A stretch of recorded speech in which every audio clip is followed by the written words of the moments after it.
Bonjour mangeurs de gaufres ambulants, c'est le meilleur youtubeur manga qui vous parle. Aujourd'hui j'ai tellement pas le temps que j'ai pas le temps de vous dire que je m'appelle Susanos. Mais bon, aujourd'hui nous allons parler d'un manga sublimement sublime. Un manga qui mélange beau et mignonité. Si ce mot existe, ce n'est pas moi qui l'ai écrit dans le dictionnaire, je vous l'assure. Armez-vous de vos Kleenex pour ne pas trop pleurer et d'une horloge pour voir le temps passer. Car aujourd'hui nous allons parler d'un manga qui se nomme Hakumei Tomikoshi.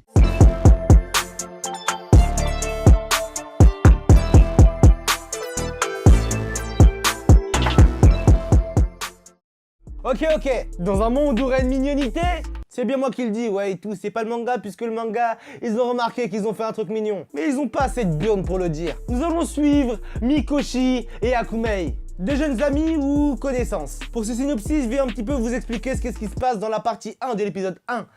Oui, pour que vous connaissiez le monde dans lequel vous allez pénétrer. Ouais, c'est ça là en fait. Je me calme, pas de blague sur les pédophiles. Mais continuons.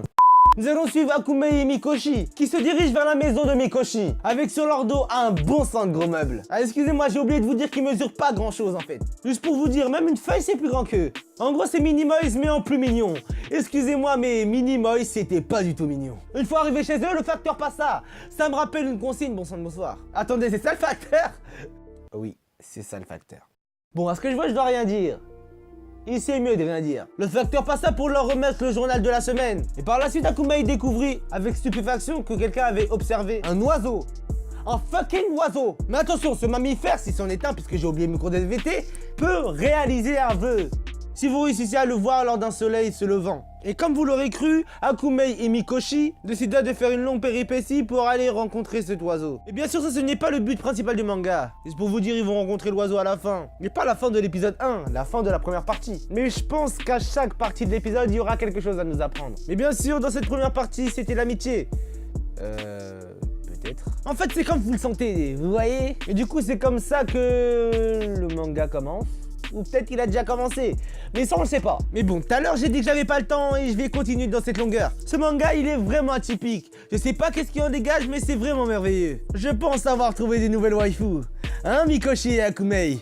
Ce manga ne va pas prendre la tournure de Made in Abyss, mais il vaut le coup. Ou peut-être un coup d'œil. Je suis tenté de vous expliquer la deuxième partie, mais il va en rester là. Car comme je l'ai dit, j'ai pas le temps. Si vous aimez les mangas avec un poil d'humour et un petit peu kawaii, et en portant une bouffée de chaleur avec lui, je vous propose Hakumei et Mikoshi. Plutôt Hakumei Tomikoshi, mais on va rien dire. Pour une fois, ayez un cœur et likez. N'hésitez pas à vous abonner. C'était Susanos, le frêle au grand cœur. Et je vous dis à la prochaine pour une nouvelle vidéo.